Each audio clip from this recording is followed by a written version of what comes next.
салом бинандагони гироми ҳаводорони барномаҳои телевизиони Баҳористон. Шумораи навбатии барномаи фурӯғи субҳидоноиро тариқи телевизиони Баҳористон аз муассисаи таълимии миёнаи умумии рақами 45 ноҳияи Варзоб пешкаши шумо мегардонем. Мо дар ҳар барнома мекӯшем то шуморо бо ҳунару маҳорати яке аз китобхонони Навраз ошно гардонем ва ин навбат низ иштирокчии мо хеле хурдсол аст, вале новобаста ба ин китобҳои зиёдро мутолиа намудааст. Хуб биёед бо худи ӯ шинос мешавем. Ман Сабринаи Файзали хонандаи синфи 6-и мактаби таҳсилоти миёнаи умумии рақами 45 ноҳияи Варзоб. Ташаккури зиёд. Инҷо дар дасти ман рӯйхати адабиёти мутолиа намудаи шумо мебошад. Мегуфтед ки аз синни чандсолагӣ ба китобхонӣ рӯ овардед? Ман аз синни 12-солагӣ ба китобхонӣ рӯй овардам. Ҳозир чанд сол ҳастед? ҳозир 13. ҳозир 13 сол, яъне муддати 1 сол шуд ки шумо китоб мехонед, ҳа? Бале. Офарин. Мегуфтед ки шумораи китобҳои мутолиа намудаи шумо ба чанд мерасад? Ба 7. Ташаккури зиёд. Хуб, марҳамат, чанде аз онҳоро барои мо номбар кунед ва пас он дар бораи онҳо ба мо маълумот медиҳед. Насиҳат гӯш кун ҷоно, ҳикоёти таърихӣ, мунтахаби рубоёт, хайр ва шар, кушо чашматро офтоб, офтоби ман, ошёни баланд, достонҳои шоҳнома, Трисина, як пиёла ташнагӣ, мактаби кӯҳна, латифаҳои халқи тоҷик, модарнома, секулчаи танӯрӣ, себи тилло, кимиёи хират ва ҷашни ватан. Шумо китоби латифаҳоро хондаед, ҳа?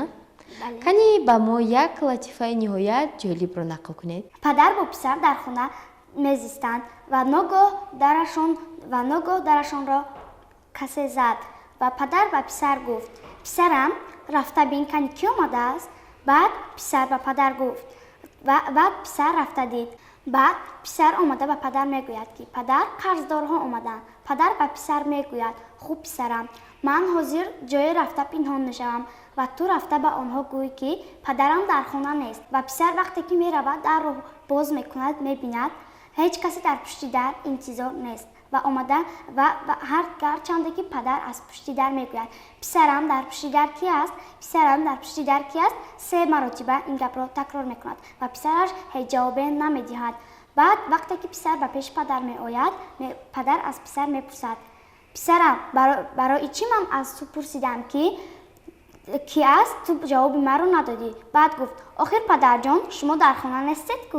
Ташаккури зиёд. Ин латифа ниҳоят аҷиб буд ва бояд қайд намуд ки ҳар як латифа ҳарчанд ки ҳазлу шӯхиам дошта бошад, вале камбудиҳои рӯзгорро мефаҳмонад. Дар ин латифа чӣ ишора карда шуда буд? Дар ин латифа хислати баъди инсонӣ,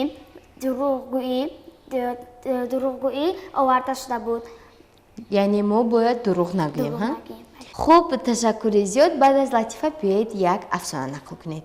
Рӯзе марде аз кор меояд ва аз ӯ ҳамсараш пурсон мешавад: имрӯз чӣ овардед? Мард ба ӯ ҷавоб медиҳад ки имрӯз ман ҳеҷ чизе наовардам, чунки он қадар ҳам имрӯз рафти корам набуд. Баъд мегӯяд: хуб, ҳозир мо дар хона ҳеҷ чиз надорем ва шумо зуд рафта аз мағоза чизе харида оред. Баъд мард аз мағоза тухме гирифта ба хонааш бармегардад ва ба ҳамсараш ба мард мегӯяд ки дар хона ҳезум надорем, ҳоло ман ин тухмҳоро бо чӣ таф диҳам? Баъд ба ӯ мегӯяд ки хуб, ҳозир ман аз кӯҳ рафта ҳезум меорам ва вақте ки мард ба кӯҳ меравад, барои ҳезум ба кӯҳ меравад, дар раҳ бо хирсе вомехӯрад ва хирс аз ӯ пурсон мешавад: ба куҷо рафта истодаӣ? Мегӯяд ки ба кӯҳ. Хуб, чӣ кор мекунӣ? Ба кӯҳ рафта чӣ кор мекунӣ? Мегӯяд: ба ҳамсарам ҳезум мебарам, то ки тухмҳоро таф диҳад ва мо бихӯрем. Ва хирс мегӯяд ки ту тухмҳоро тоқа нахӯр ва ба ман ҳам биёр. Баъд ба ӯ ҷавоб медиҳад ки бале, якто меорам. Баъд мард ба хона меравад, ҳамаи тухмҳоро таф дода мехӯранд ва баъд аз чанд лаҳза хирс ба хонаи онҳо меояд. Мард ба ҳамсараш мегӯяд ки боз ягон тухми дигар ҳаст. Зан ба ӯ мегӯяд ки не, барои чӣ ту ба ягон кас ягон чиз ваъда дода будӣ? Мегӯяд: ман ба хирс تخم وعده داده بودم ولی زن وقتی که زن گپ‌های مرد را میفهمد به او میگوید که تو باید به خرس تخم نه بلکه روغن وعده میدادی. یعنی شخص هنگامی که یک چیز را وعده میکند باید به وعده وفا کند. ها؟ تشکر زیاد. کوشوی چشمت را آفتاب این چگونه کتاب است؟ این کتابی در این کتاب شعرهای بچگانه نوشته شده است. این کتاب را فیضیه سنگی مراد نوشته است. خب موضوع شعرهای این کتاب در چی است؟ شعرها در وصف پیشوای ملت، پرچم، وطن، مادر. خب یکی از اونها رو برای ما قرائت کنید. امام علی رحمان پیشوای ملتمان، هر یک عملی نیکش عبرت صاحب دلان.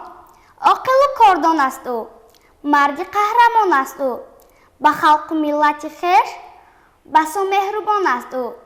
یاری میدهد یکسر به یتیمان چون پدر. خب شما در اینجا منتخبی رو با یاد نوشته اید. میگفتید که این منتخب از کیست؟ این منتخب از جلال‌الدین رومی بلخی می باشد. یعنی از جلال‌الدین رومی. احسن با شما مرحمت یکی از آنها رو برای ما خوانید. ای سروی روان باد خزانت مرسا، ای چشم جهان چشم بدانت مرسا، ای آنکه تو جانی آسمانی و زمین، جز رحمت و جز راحتی جانت مرسا. گه رشک برد فرشته از پاکی ما، گه بگریزد دیو ز بی باکی ما.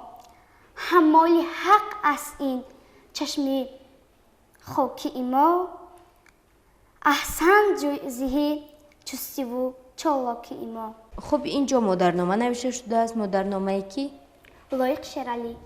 خب مرحمت از آن برای ما یک شمیسه ها رو قرائت کنید. ای مادر مداری من تو بودی، گلی اول بهاری من تو بودی.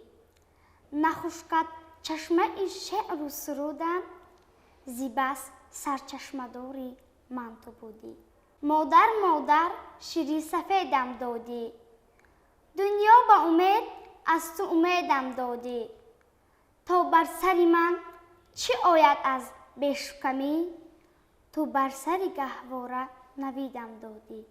تشکر زیاد. معلوم می شود که شما باز برنمودنی اثرهای نظمی شغل داشتید و امیدواریم که در آینده شماره آنها باز هم زیادتر می شوند و تماشابینان عزیز اینجا با شما نیز خیر خوش میکنیم. تا برنامه های نوبتی خیر.